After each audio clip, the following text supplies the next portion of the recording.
মাত্র একটি ডিম আর 1 কাপ ময়দা দিয়ে আপনিও এরকম মজার নাস্তা বিকেলে তৈরি করে বাড়ির সবাইকে দিতে পারেন। বাচ্চাদের দিলে তো অনেক খুশি হবে, এমনকি চায়ের আড্ডায়ও এই নাস্তাটি রাখতে পারেন। নমস্কার, সবাইকে স্বাগত জানাচ্ছি নতুন আরও একটি রেসিপি দেখার জন্য। চলুন মূল রেসিপিতে চলে যাই।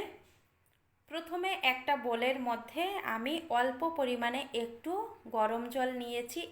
এই গরম জলটা হচ্ছে কুসুম গরমের চাইতে একটু বেশি গরম জল নিয়েছি। তারপরে এখানে 1 চামচ ইস্ট দিয়ে দিলাম। ইস্ট দেওয়ার পরে আমি এই জলের মধ্যে ভালোভাবে মিশিয়ে নিব। মিশানো হয়ে গেছে। এরপরে এখানে দিয়ে দিলাম চিনি। চিনিটা এই নাস্তাটা একটু মিষ্টি মিষ্টি হলেই বেশি ভালো লাগে। আমি এখানে আমরা যেরকম মিষ্টি খাই সেরকম মিষ্টি দিয়ে দিলাম, দিয়ে একটু মিশিয়ে নিয়েছি। তারপরে হচ্ছে এখানে একটা ডিম ভেঙে দিলাম। ডিমটা দেওয়ার পরে এখানে আমি 1 কাপ ময়দা দিয়ে দিলাম। আপনারা চাইলে 1 কাপ ময়দা দিয়ে বানাতে পারেন, আমি 1.5 কাপ ময়দা নিয়েছি। এরপরে আমি এখানে দিয়ে দিলাম স্বাদ মতো লবণ।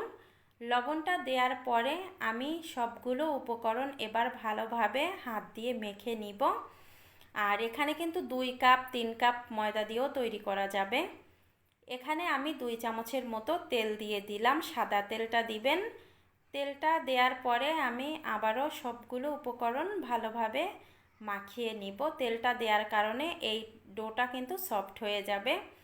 এই তো মাখিয়ে নেওয়া হয়ে গেছে। এখনে হচ্ছে আমি একটা রুটি বেলে নিব। এজন্য সবজি কাটা বোর্ড নিয়েছি আমি। এর উপরে একটু ময়দা ছিটিয়ে নিলাম।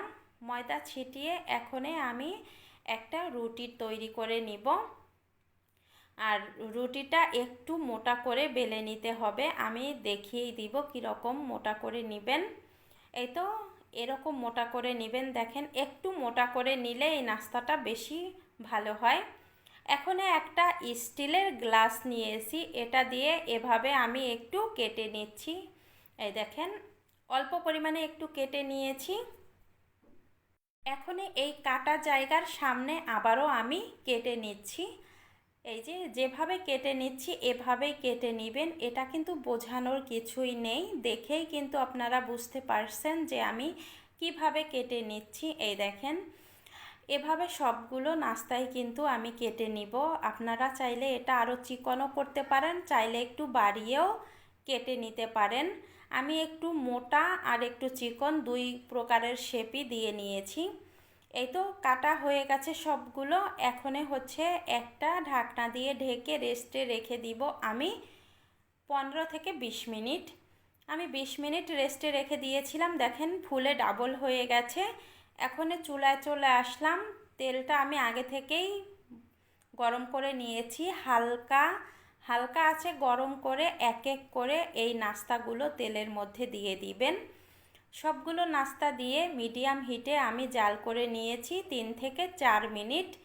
3-4 মিনিট পরে আমি এবার নাস্তাগুলো এক এক করে উল্টিয়ে দিব।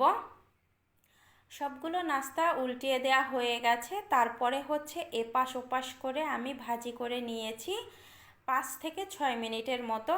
এতেই আমার নাস্তাটি তৈরি হয়ে গেছে। আর একটা কথা বলি, এখানে কিন্তু গ্যাসের ফ্লেম হাই হিটে রেখে জাল করা যাবে না, তাহলে কিন্তু উপর দিয়ে পুড়ে যাবে, ভিতরে নাস্তাটা হবে না। সবগুলোই নাস্তা আমি তেল ছেঁকে এক এক করে নামিয়ে নিব।